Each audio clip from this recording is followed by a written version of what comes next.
بالمصطفى بلغ مقاصدنا واغفر لنا ما مضى يا واسع الكرم. بالمصطفى بلغ مقاصدنا واغفر لنا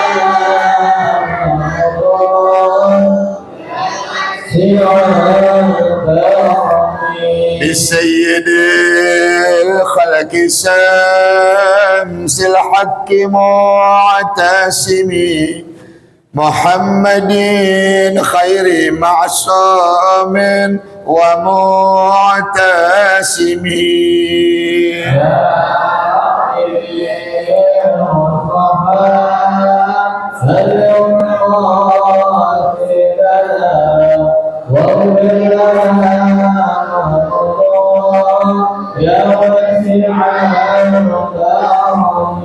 له فرارة حبيب الله حجته ومصدر الفضل والإرفان والكرم.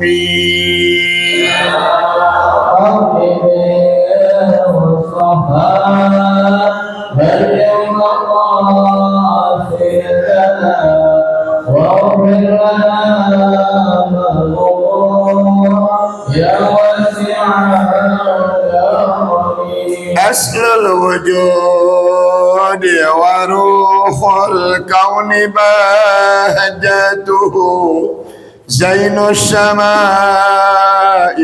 والآداب والسيم.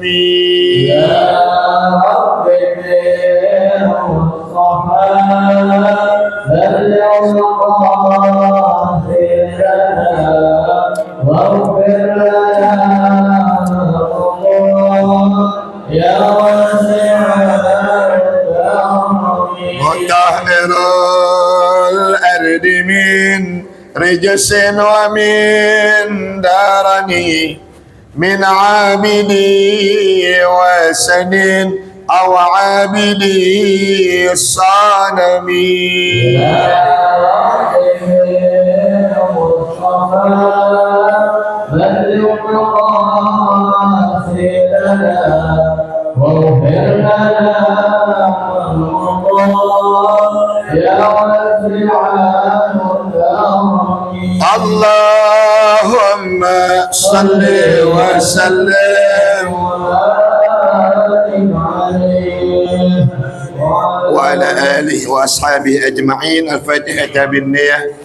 أن الله يفتح علينا فتوح العارفين والمناح والرزق وصلاح الجسد والروح وتوبة نصوحا وعلى كل نية صالحة دافعة لكل شر جالبة لكل خير لنا ولوالدينا ولأحبابنا ولمعلمينا ولأستاذنا ولمن حق علينا أجمعين لجميع المسلمين والمسلمات والمؤمنين والمؤمنات الأحياء منهم والأموات خصوص الأرواح من بنى هذا المسجد ومن قام هذا المسجد على جامع آل إمران المتقدمين والمتأخرين أن الله يغفر لهم ويرحمهم ويعد درجاتهم في الجنة وأن يعيد علينا من بركاتهم وأسرارهم وأنوارهم وعلومهم ونفحاتهم في الدين والدنيا والآخرة.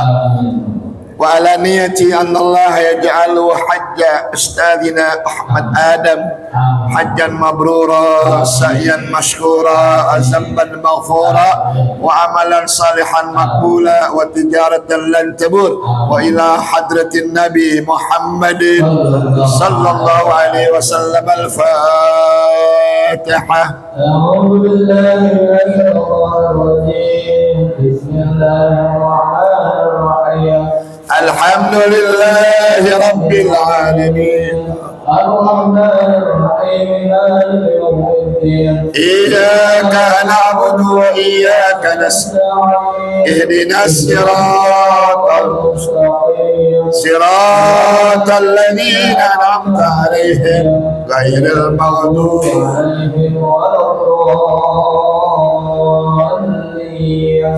رب اغفر لي ولوالدي آمين. بسم الله الرحمن بسم الرحيم الله الرحمن الرحيم. لا إله إلا الله لا إله إلا الله. أستغفر الله أستغفر الله. اللهم صل وسلم اللهم صل وسلم على سيدنا محمد على سيدنا محمد وعلى آل سيدنا محمد سيدنا محمد وافتح لنا به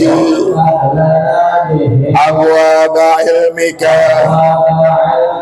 كما فتحتها على أنبيائك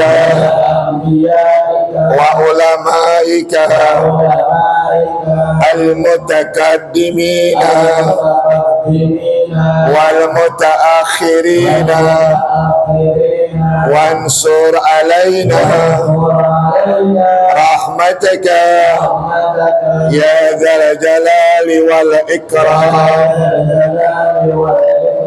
برحمتك يا أرحم الراحمين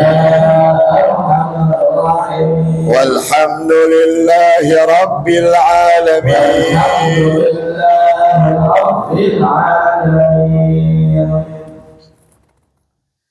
Bismillah walhamdulillah salatu wassalam ala rasulillah wa ala alihi wa ashabihi wa man nasarahu wa wala wa la hawla wa la quwwata illa billah amma ba'du fa inna asdaqal hadisi kitabullahi ta'ala wa khal hadiyi hadiyu nabiyyina Muhammadin sallallahu alaihi wa alihi wa sallam wa sal umuri muhdasatuha wa kulla muhdasatin dalalah wa kulla dalalatin finnar. As-sanadul muttasil ila al-imamil muallif rahimahullahu ta'ala wa adaman naf'a bihi wa bi'ulumihi fid daraini amin. Qala bersama kita panjatkan puja puji serta rasa syukur kita kepada Allah Subhanahu wa taala. Wa insyaallah sebentar lagi kita akan sama menyambut datangnya hari raya Idul Adha. Kita berharap mudah-mudahan Allah panjangkan umur kita, sehatkan badan kita, dimurahkan rezeki kita, tidak hanya menyambut Idul Adha tapi juga bisa berkurban di Idul Adha. Amin ya rabbal alamin. Selawat dan salam sama kita sanjungkan keharibaan Nabi kita Muhammad sallallahu alaihi wa alihi wasallam, yang semoga pula salawatullah wassalamu tercurah atas keluarganya, juga atas sahabatnya, dan kelak di hari kiamat mudah-mudahan kita semua hadir kelak mendapatkan syafaatnya. Amin ya rabbal alamin.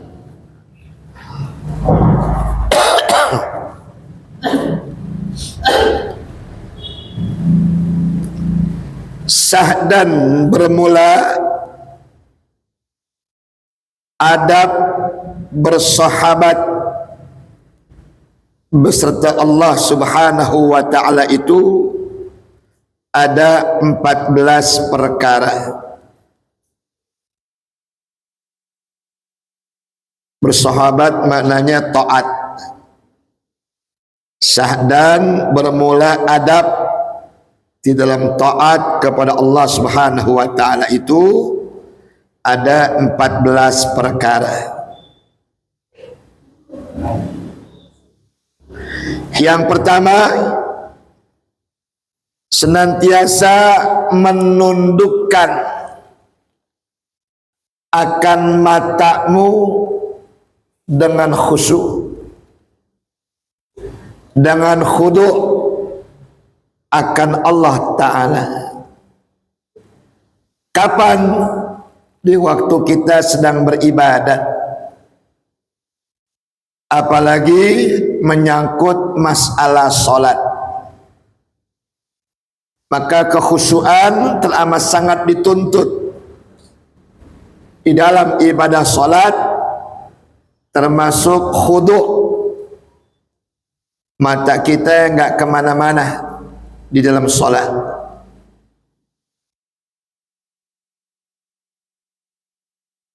Dalam kitab-kitab fikih dikatakan makruh kita solat melihat ke langit kalau kita sedang solat di suatu lapangan atau menghadap ke atas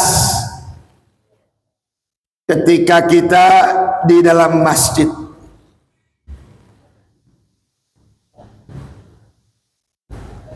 Makruh juga melihat ke kanan dan juga ke kiri. Maka kekhusyuan dapat kita dapat kalau solat kita betul-betul mata kita melihat ke tempat sujudnya kita. Dan makruh melihat kemana saja tanpa melihat ke tempat sujud kita. Itu disebut dengan khusyuk di dalam kita melakukan ketaatan kepada Allah. Yang berikutnya khudu'. Di waktu salat di hati kita tidak ada apapun kecuali Allah. Jangan ada dunia di hati kita. Jangan ada kenikmatan apapun kecuali hanya kenikmatan dalam beribadat. Itu maknanya khudu'. Menghadirkan hati ketika lagi salat tentang Allah di hati kita. Maka tidak ada kenikmatan dalam hidup kecuali nikmat dalam melakukan ibadat. Nikmat melakukan salat, nikmat melakukan puasa Ramadan, nikmat melakukan sedekah dan sebagainya. Itu kenikmatan hidup yang tiada bandingnya.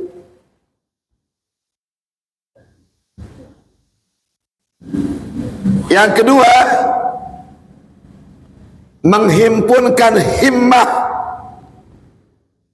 yakni menghimpunkan cita-cita kepada Allah Ta'ala dan senantiasa tafakkur pada kebesaran Allah Ta'ala dan juga azamahnya, yakni keagungannya. Dan jangan membanyakan memikirkan yang lain kecuali cukup hanya memikirkan Allah. Lebih daripada memikirkan soal dunia, kemuliaan, dan senantiasa hadir hati bersama-sama Allah. Jadi yang pertama khusyuk dan khudu'. Khusyuk dalam beribadat, jangan mata celingak-celinguk kemanapun. Khudu' dalam salat, menghadirkan di hati kita Allah dari awal hingga akhir salat kita. Yang kedua, menyatukan semangat dalam hati kita dengan cita-cita kita di waktu beribadah kepada Allah. Dan senantiasa tafakkur, memikirkan tentang kebesaran Allah, keagungan Allah, dan jangan waktu ibadat memikirkan yang lain selain Allah. Apalagi menyangkut masalah dunia, kemuliaan, dan senantiasa hadir kita punya hati bersama-sama Allah. Makanya di waktu mau salat kita membaca doa yang diajarkan Nabi kita Muhammad. Allahumma inni a'udzubika min hamazatis syayati wa a'udzubika an yahdurun.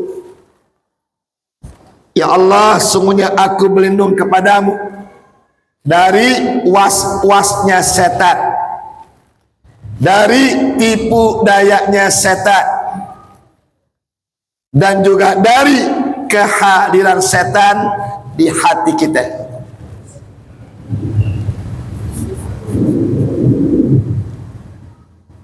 Kalau setan ngeganggu orang yang di pasar, itu hal yang biasa.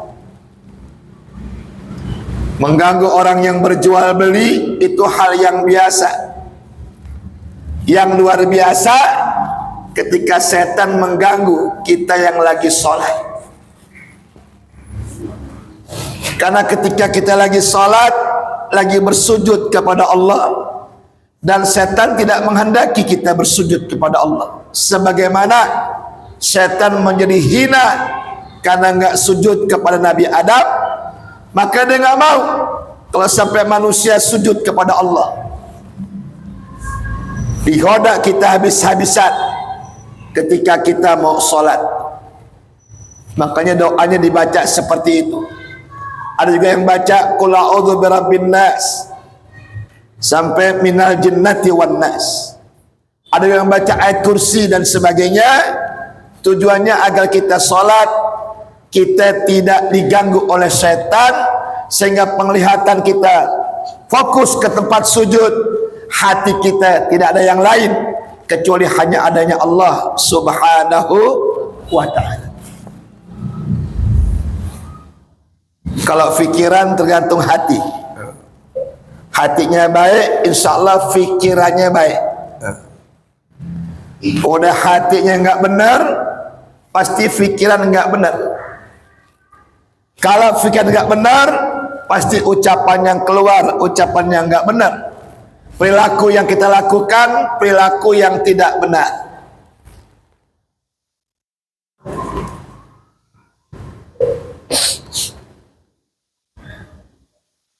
Ketiga, membiasakan diam daripada berkata-kata yang tidak baik.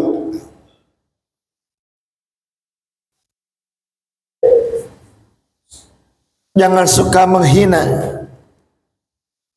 Kita menghina orang, yakin bahwa diri kita udah mulia di mata Allah. Allahu a'lam. Ya. Jangan mencela orang. Ketika kita mencela orang, apa kita yakin bahwa kita udah sempurna di hadapan Allah? Maka orang yang bersahabat dengan Allah, yang dekat dengan Allah, membiasakan diam daripada berkata-kata yang tidak baik. Berkata-kata yang tiada memberi faidah atau manfaat, wabil khusus kepada agama. Makanya haram orang berjual beli di dalam masjid, haram mencari barang yang hilang di dalam masjid. Sampai Nabi minta doain kalau ada orang yang mencari-cari barang yang hilang di masjid, supaya tuh barang nggak ketemu. Ya, kalau ada orang berjual beli di masjid, doain supaya jual belinya tidak laku. Haram berjual beli di masjid. Haram mencari barang yang hilang di masjid. Nggak boleh. Ya. Rasulullah bersabda, alaika bitul samti fa innahu matradatun lisyaitan. Apa kata Nabi? biasakan olehmu dengan membanyakkan diam. Maka karena bahwasanya diam itu menolakkan bagi setan untuk mempengaruhi ucapan kita.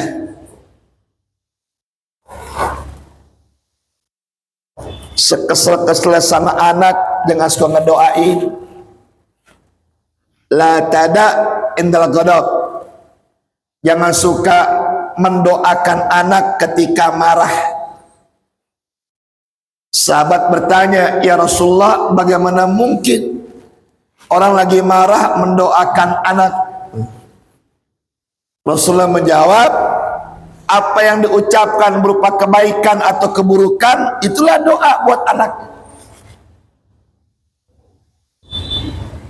Anak dibangunin pagi buat sekolah, susah bener. Kesel nggak? Keluar tuh kalimat yang nggak enak. Ya, bagi bahasa hewan ya. Itu namanya kita mendoakan anak di waktu kita marah. Nabi bilang jangan. La tada indal ghadab. Jangan kita berdoa di waktu marah. Karena doa di waktu marah itu lebih dikabul oleh Allah ketimbang doa yang dibaca ketika tidak marah. Termasuk kita marah dengan istri atau marah dengan siapapun, maka jauhkan kalimat-kalimat yang tidak baik. Karena orang yang bersahabat dengan Allah lebih banyak diamnya ketimbang berkata-kata tapi yang tidak memberi faedah kepada agama. Keempat, senantiasa mendiamkan akan segala anggota dari perbuatan-perbuatan yang sia-sia. Karena diam anggota itu melazimkan akan khusyuknya hati, khuduknya hati, hadirnya hati kepada Allah Subhanahu wa ta'ala. Kita kan kadang-kadang dengar dangdut tangan main. Ya, dengar musik apa aja tangan main.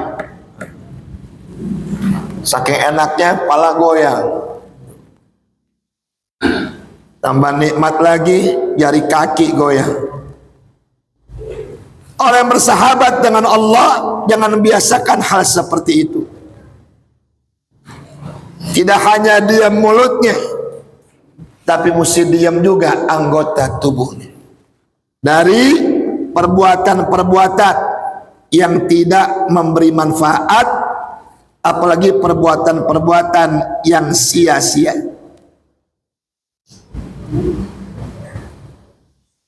Yang kelima, menyegerakan akan mengerjakan segala yang diperintahkan Allah. Orang bersahabat dengan Allah, datang panggilan sholat segera, datang Ramadan segera puasa, punya uang segera pergi haji, punya uang segera berkurban dan sebagainya. Ya, jangan ditunda-tunda. Sesuai dengan pesan Nabi kita Muhammad, la tuakhir amalaka ilal gadi. Jangan suka menunda-nunda perbuatan baik yang bisa kita kerjakan hari ini, menunggu sampai besok ya. Karena kita belum tahu apakah besok kita masih ada kesempatan untuk berbuat baik. Ketika ada kesempatan, la tuakhir. Jangan suka ditunda-tunda. Jangan suka mentakhir-takhirkan. Jangan suka melambat-lambatkan perbuatan baik yang bisa kita lakukan saat ini, menunggu entar, apalagi besok, apalagi lusa. Orang yang bersahabat dengan Allah, apapun yang diperintahkannya segera dia melaksanakannya.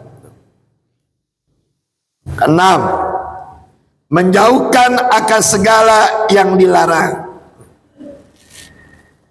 atas jalan yang bersegera. Apalagi ngedeketin, jangan.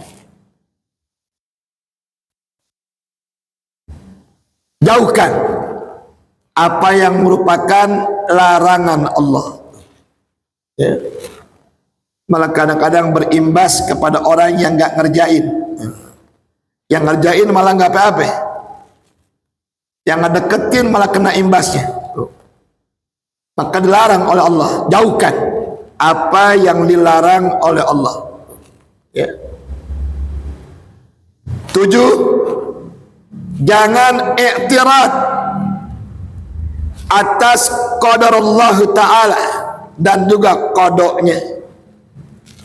I'tirad maknanya nggak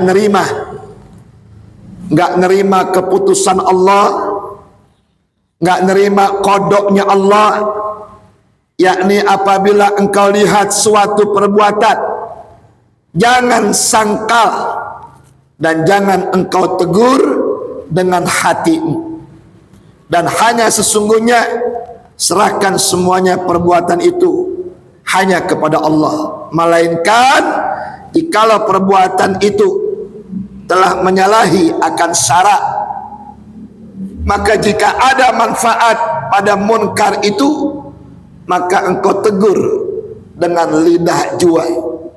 Dan jika tiada memberi manfaat, maka lebih baik kita diam daripada munkar itu terlebih baik daripadanya. Yang ketujuh ini luar biasa nih. Orang yang bersahabat dengan Allah nggak boleh i'tirad, bertolak belakang, menolak atas takdirnya Allah, atas keputusan Allah. Contohnya, apabila engkau lihat suatu perbuatan, jangan sangkal dan jangan engkau tegur dengan hati, dan hanya bahwasanya serahkan semuanya perbuatan itu hanya kepada Allah. Melainkan jika perbuatan itu menyalahi akan syariat, apa dia menghina agama, apa dia menghina Allah, apakah dia menghina Al-Quran, itu lain hal. Tapi kalau perbuatan selain itu, serahkan semuanya sama Allah.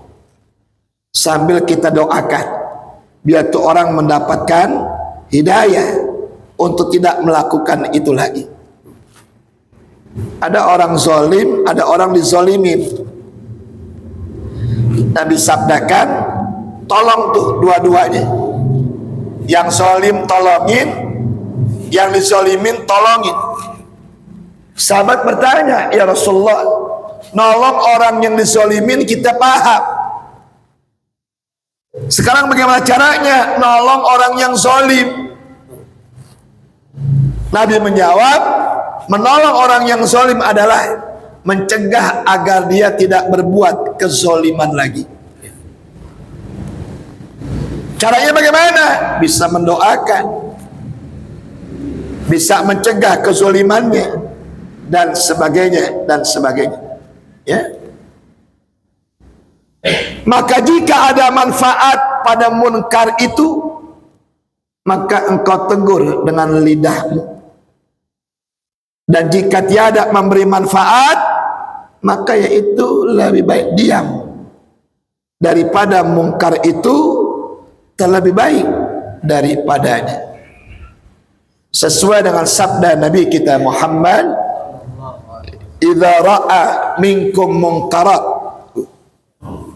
apabila engkau melihat kemunkaran di depan matamu, Nabi perintahkan kita falyughayyir biyadihi, cegahlah dengan kedua tangan. Ada orang minum minuman keras, ada orang main judi, atau apa saja yang berupa kemunkaran, cegah dengan kedua tangan. Apa itu tangan? Kekuasaan. Kalau Anda RT, maka cegah dengan jabatanmu sebagai RT. Apa itu dia RW atau lurah sampai ke atas sekalipun wajib, karena kullu ra'in mas'ul an ra'iyati. Setiap pemimpin nanti di hari kiamat akan dimintakan pertanggung jawaban. Jangan didiemin kalau kita punya jabatan. Manfaatkan jabatan untuk mencegah kemunkaran. Yang kita kenal dengan istilah yang sangat keren, amar ma'ruf nahi munkar. Apa sih tujuannya? Jangan sampai gara-gara satu orang yang berbuat maksiat, orang-orang baik kena imbasnya. Maka di zaman Nabi, kalau ada kebakaran, kalau ada tanah longsor, kalau ada gempa bumi, yang ditanya bukan berapa korbannya, ada berapa yang mati, bukan itu. Ada berapa rumah yang hancur, bukan itu. Kalau ada kebakaran, gempa bumi, tanah longsor dan sebagainya, yang ditanya adalah dosa apa yang telah kalian lakukan sampai musibah seperti ini, begitu. Ya, kalau kita kan dicatat dulu ada berapa rumah yang kebakar, betul. Dicatat dulu ada berapa korban yang meninggal. Zaman Nabi tidak. Kalau ada musibah, yang ditanya dosa apa yang kalian lakukan sampai musibah seperti ini. Tuh. Karena tidak ada musibah yang turun kecuali akibat perbuatan manusia. Kenapa Nabi tanya kayak begitu? Agar tuh musibah tidak terulang lagi. Orang kita kan Pak, kalau dibilangin kadang-kadang pinteran dia, ya. Jangan main judi dong, biarin deh, yang main judi kan gue, betul? Duit gue, main judinya di rumah gue, mau menang mau kalah urusan gue, apa urusannya sama lu tuh orang sekarang? Oh, dikasih nasihat tuh kayak gitu, ya, jangan berzina dong, yang berzina kan gue, yang bayar pelacurnya gue, berzinanya di rumah gue, mau kena apes atau enggak urusan gue, apa urusannya sama lu? Jangan pada minjem duit di pinjol dong, urusan gue. Yang penting gue bayar. Kalau gue nggak minjem, lu bisa ngasih pinjem gue, kan begitu jawaban. Ya. Kalau ada orang ngomong begitu, jawabannya gampang. Yang berjudi emang lu, duit lu, main judinya di rumah lu, menang kalah urusan lu. Tapi sama kita ada urusannya yang lebih penting. Kalau begitu kemaksiatan merajalela, kemungkaran merajalela, azab Tuhan turun, yang kena bukan elu doang. Bahkan kadang-kadang orang-orang baik yang kena. Emang kalau banjir datang, Masjid Ali Imran kejamin nggak kena banjir. Kalau kebakaran datang, memang dijamin rumah kita nggak kebakar, belum tentu. Makanya amar ma'ruf nahi munkar, supaya kalau turun musibah tuh, jangan sampai menyebar kemana-mana. Itulah di zaman Nabi. Kalau jadi musibah, yang ditanya bukan berapa rumah yang hancur, bukan berapa orang yang meninggal, tapi dosa apa yang telah kau lakukan sampai musibah hebatnya seperti ini, begitu. Tujuh dulu ya, semuanya 14. Dan kita bahas 7 dulu. Soal yang 7 lagi kita bahas ada pengajian berikutnya. Insya Allah. Ya. Ada pertanyaan nggak? Silakan. Ya. Ya, ada 2 pendapat soal poligami. Yang satu mengatakan katanya harus ada izin dari istri pertama. Tapi yang pendapat satu lagi tanpa izin istri pertama pun kan gitu. Ya. Kalau izin dengan istri yang pertama itu undang-undang yang dibuat oleh manusia. Tapi undang-undang yang dibuat Allah tidak ada kewajiban suami yang mau menikah lagi mesti izin dengan istri yang pertama. Catatannya bagi orang yang mau menikah lagi syaratnya: 1, seagama, 2, akil baligh, 3, menyayangi, dan 4, mencintai. Nggak ada yang kelima, mesti izin. Nggak ada sama sekali. Termasuk sigot taklik, ya.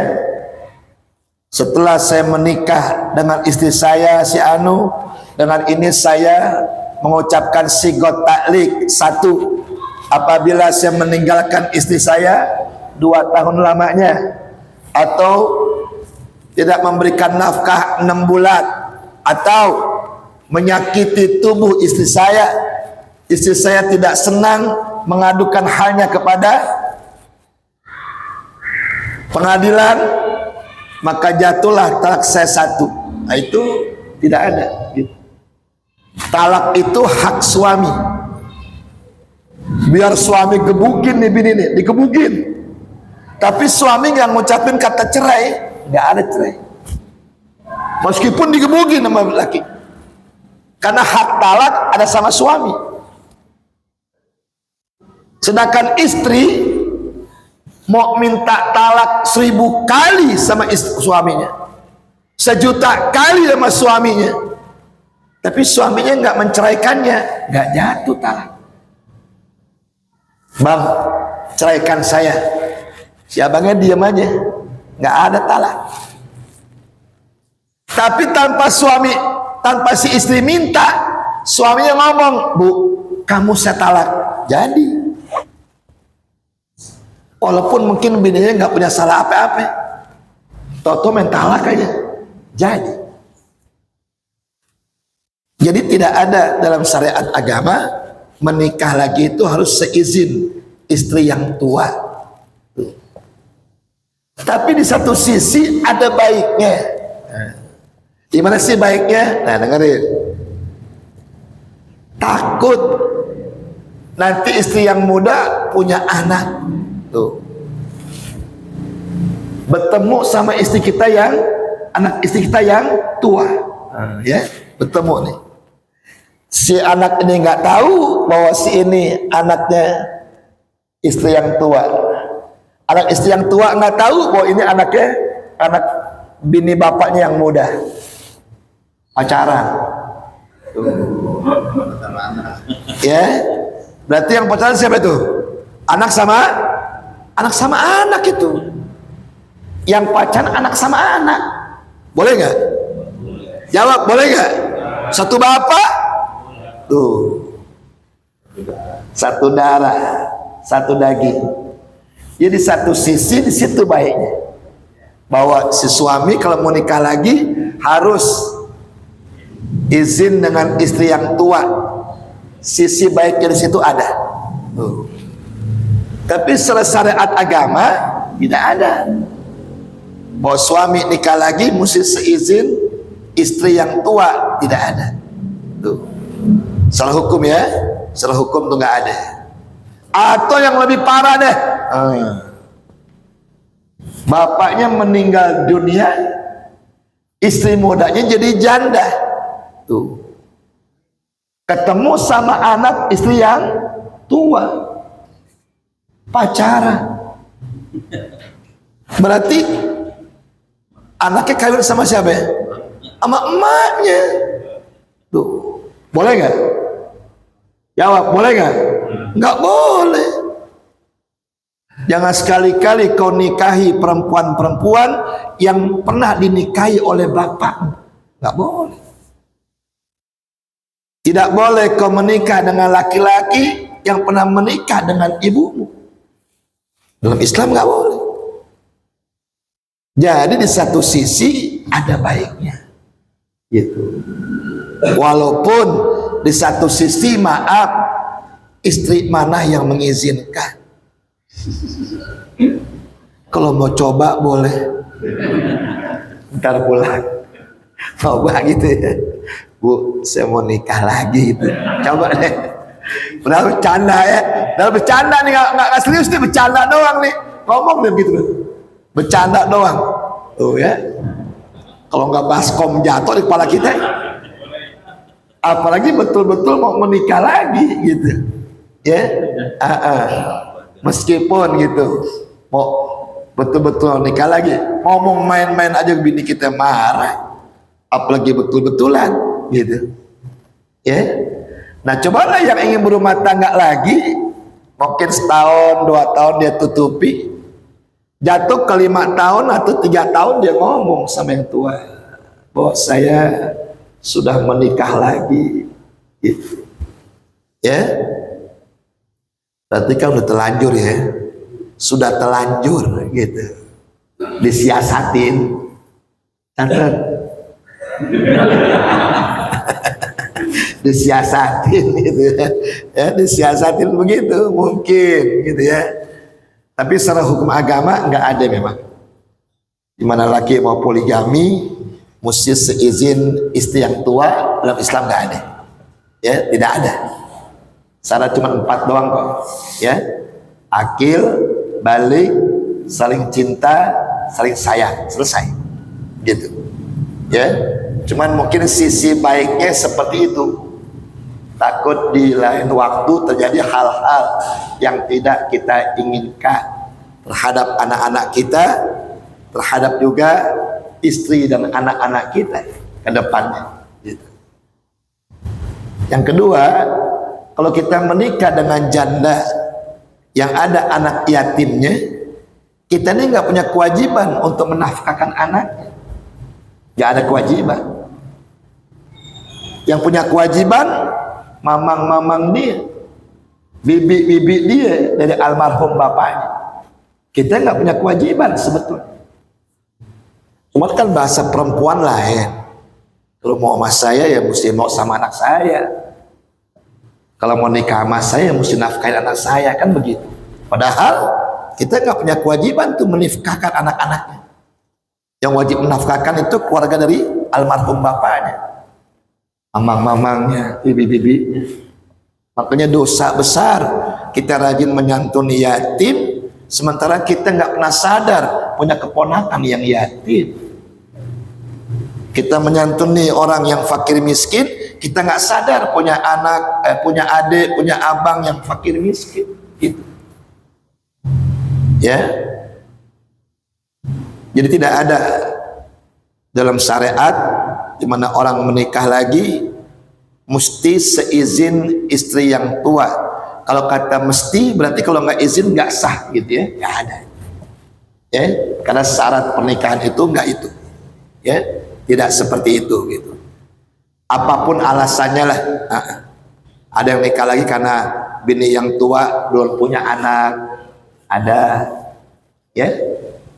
Ada yang nikah lagi mungkin istrinya mandul, ada, dan sebagainya. Kalau hal-hal seperti itu udah uzur namanya. Kalau udah uzur syar'i kayak begitu, tanpa izin pun suatu masa pasti ketahuan juga, ya. Maka lebih baik kasih tahu lebih dahulu daripada nanti belakangan ketahuan. Awalnya mungkin kita ngumpet-ngumpet, dia namanya juga siri. Siri apa itu? Rahasia, nggak boleh tahu. Padahal nikah itu disunahkan orang supaya pada tahu, meskipun hanya menyembelih seekor kambing, kata Rasulullah, undang orang, kasih tahu bahwa kita sudah menikah gitu. Sunnahnya begitu, nggak boleh diam-diam sebetulnya ya. Saya juga nggak tahu dari mana tuh bahasanya nikah siri ya. Kalau nikah siri ada, kenapa nggak ada nikah salam? Kan siri nama daun, salam juga nama daun kan gitu ya. Jadi nggak ada dalam bahasa Islam nikah siri. Selama mencukupi syarat dan rukunnya, nikahin aja, nggak pakai siri-sirian sebetulnya gitu. Itu aja Pak jawabannya. Nah, iya. Ada lagi yang lainnya mungkin pertanyaan? Kenapa? Boleh Pak? Kenapa? Oh kenapa? Kenapa? Iya. Ada pertanyaannya soal korban? Ya. Belum jelasin masalah ya korban. Boleh nggak kita korban? Ini kan di masyarakat ini kan kalau korban sapi kadang bisa dijual sapi gitu. Gimana tuh gitu? Boleh nggak sapi ini yang buat yang potong ikannya, atau kepala sapi ini kita peplek habis, atau kepala sapi ini kita kasih yang bantuin gimana? Iya. Yang pertama, apapun yang dikorbankan, apakah itu sapi, apakah itu onta, apakah itu kambing, tidak boleh diperjualbelikan, termasuk kulit tidak boleh diperjualbelikan. Jadi kulit mesti dicincang, masukin ke plastik-plastik para mustahik. Nggak bakal dimakan Pak Ustadz, ada yang ngolahin kulit, berarti mau bazir. Kalau mau bazir, jual dengan catatan hasil penjualannya diberikan kepada fakir miskin. Tidak boleh digunakan buat keperluan panitia, apakah itu buat belikin kopi, beli rokok, makan siang, enggak, tidak diperbolehkan. Jual tuh kulit, duitnya buat fakir miskin. Siapa di antara mustahik yang paling orang nggak punya? Dapat satu kantong, kasih duit 20.000, kira nggak? Buat beli bumbu, gitu. Ya, kasih fakir miskin. Laku berapa duit?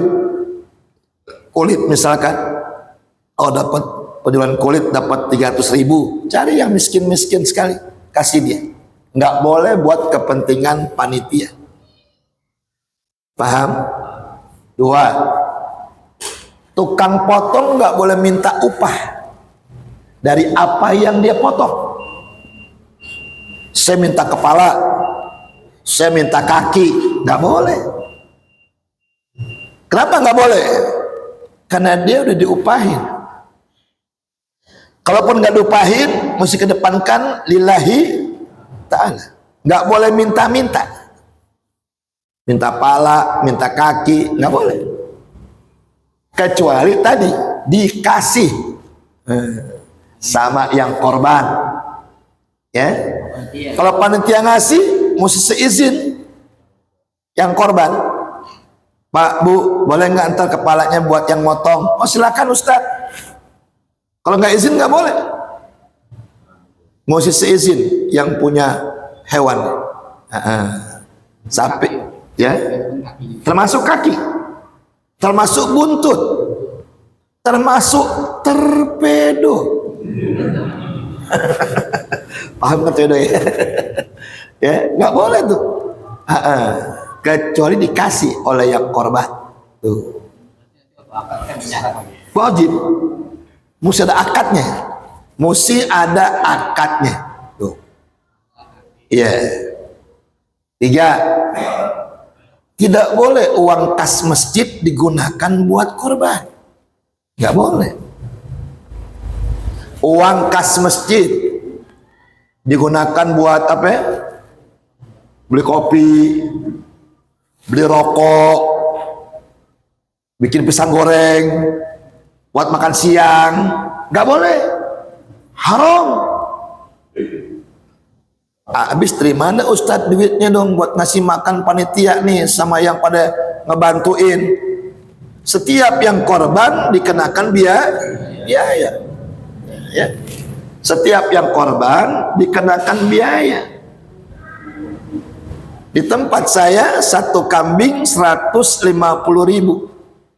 200. Alhamdulillah. Satu sapi 1 juta kau di rumah saya. Di situ setengah. Bagus tuh. Ya. Itu yang diambil dari para korban buat biaya operasional. Gitu. Ada yang marah. Udah masuk kambing dimintain duit. Ya, udah ngasih sapi dimintain duit. Gampang jawabannya. Bawa pulang kambingnya.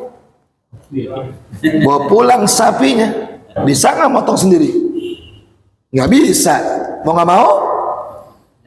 Manggil tukang potong. Bayar nggak? Bayar. Bikin kopi nggak? Bikin. Rokok nggak? Rokok. Pisang goreng nggak? Pisang goreng. Makan nggak? Makan. Iya. Yang kedua, buat naruh tuh daging di plastik, beli plastik nggak? Beli. Rumahnya kotor nggak? Kotor nggak rumahnya? Bersihin nggak? Beli rinso, beli karbol, beli sampo buat yang nyincang-nyincang dia mandi di situ. Coba aku udah kasih aja 150.000 satu kambing atau 200 tadi gitu ya. Diam-diam di rumah udah. Jam 5 datang, assalamualaikum, salam, 1 paha buat yang korban. Oh, malam ngapain? Nyate udah. Ini orang-orang nyate kita masih ngebersihin rumah karena bau ya. Jangan sekali. 3, nggak boleh pakai fasilitas masjid, termasuk air. Sedot nggak air? Jawab, air sedot nggak? Sedot. Ke listrik nggak? Listrik. Bayar nggak? Bayar. Kasih ke masjid tuh uang hasil dari yang apa? Yang korban, Pak, 100.000 buat gantiin air. Pakai buat kas masjid 100.000 kasih. Ya. Jangan dikira kita nggak dosa pakai air masjid. Saya rasa di sini tiap tahun pakai air masjid. Ya, awas, hati-hati. Ya. Yang kelima, silakan menggunakan teras masjid untuk cincang-cincang daging, tapi kebersihannya tetap dijaga, tetap dirawat tuh. Ya, nggak boleh sampai ada darah setetes pun, dosa semua panitia tuh. Karena masjid kan buat sholat, nggak boleh najis setetes pun darah di masjid itu. Ya, ini ada kalimat begini, kalau kita motong hewan korban, nggak boleh motong di teras masjid. Emang nggak boleh, mana mungkin teras masjid dipotong? Yang dipotong leher, yang dipotong leher, bukan teras masjidnya. Jadi nggak apa-apa, silakan pakai teras masjid, tapi an-nazafahnya tetap dijaga tuh, kebersihannya. Dan itu nggak bisa sendirian ngerjainnya, mesti beramai-ramai sampai yakin bahwa itu masjid sudah steril, suci daripada najis darah binatang yang kita potong di depan nanti, begitu. Paham gak nih? Paham gak nih? Yang brengsek nih Pak nih, yang brengsek nih. Korbannya kambing, diajak patungan kagak mau, pas dipotong mintanya sapi. Ada tuh yang begitu Pak. Datang bawa kambing, tapi yang diminta bukan daging kambing, yang diminta daging sapi. Tuh. Cara hukum bagaimana itu Ustaz? Mesti ijab kabul tuh. Sama punya sapi tuh. Jab kabul. Ngasih nggak ditukar nih? Daging kambing sama daging sapi, gitu. Nih, biar hati-hati kita dalam rangka berkurban. Jangan sampai jadi nggak sah kurban kita hanya gara-gara itu tuh tadi tuh. Perkaranya kecil kelihatannya cuma nuker doang. Tapi kalau yang punya sapinya nggak ridho gimana? Yang punya sapinya nggak tahu gimana? Ditukar-tukar kayak begitu. Awas, hati-hati itu.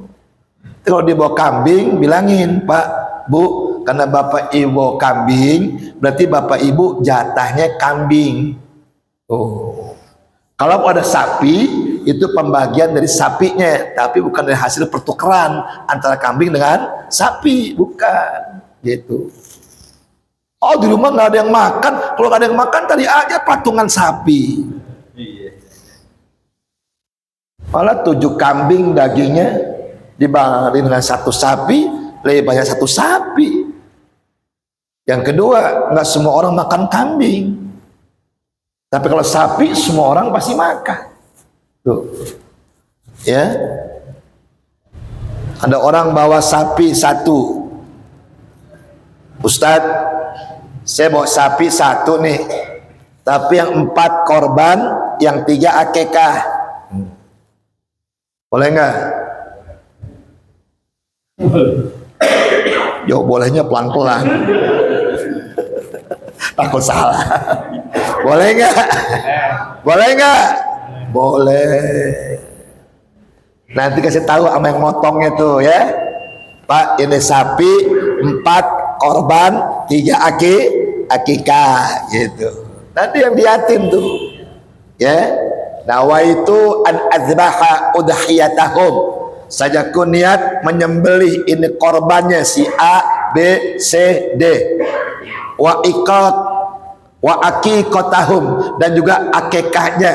Siapa? A, B, C, 3 orang. Ya. Bismillahi. Kalau motong hewan berkaki 2, sunnahnya takbirnya 2 kali. Tapi kalau motong hewan berkaki 4, sunnah takbirnya 4 kali. Tuh, ya. Bismillahi, Allahu Akbar, Allahu Akbar, Allahu Akbar, Allahu Akbar, baru potong. Gitu. Sunnah lebih ya.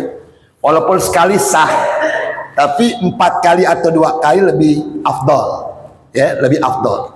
Jadi kalau kita potong hewan yang berkaki 2, takbirnya 2 kali. Kalau yang berkaki 4, takbirnya 4 kali. Tuh gitu. Ya. Oh, nawaitu an azbaha udhiyatahum. Siapa itu yang korban? A, B, C, D. Wa aqiqatahum, dan akikahnya siapa? A, B, C. Baru bismillahi, Allahu Akbar, Allahu Akbar, Allahu Akbar, Allahu Akbar. Paham? Ada orang motong korban nggak takbir, cuman ngandelin yang lain takbir. Allahu Akbar, Allah. Dia nggak takbir, dia nggak baca Bismillah, nggak sah. Oh. Jadi yang motong yang baca Bismillah, yang motong yang baca takbir. Meskipun semua orang bertakbir, tapi yang motong lebih wajib. Ketika yang motong kagak baca nyebut nama Allah, maka itu bangke kambingnya, bangke sapinya. Tuh, kan banyak ustadz yang takbir. Iya, yang takbir yang motong, bukan yang melihatin. 6. Kita beli sapi nih, ya kurang 1 orang. Ya, ada orang di luar Islam ngomong, nggak ada sapi di masjid. Udah, kita udah urungan, cuman 6 kurang 1. Berapa 1 orangnya? 3,5 juta. Ya udah, ada 1. Boleh nggak? Jawab, boleh nggak? Jawab, boleh nggak? Boleh. Tapi ini nggak korban. Yang korban cuman 6. Yang 1 nggak korban. Bantu aja. Hanya sosial aja. Gitu. Terus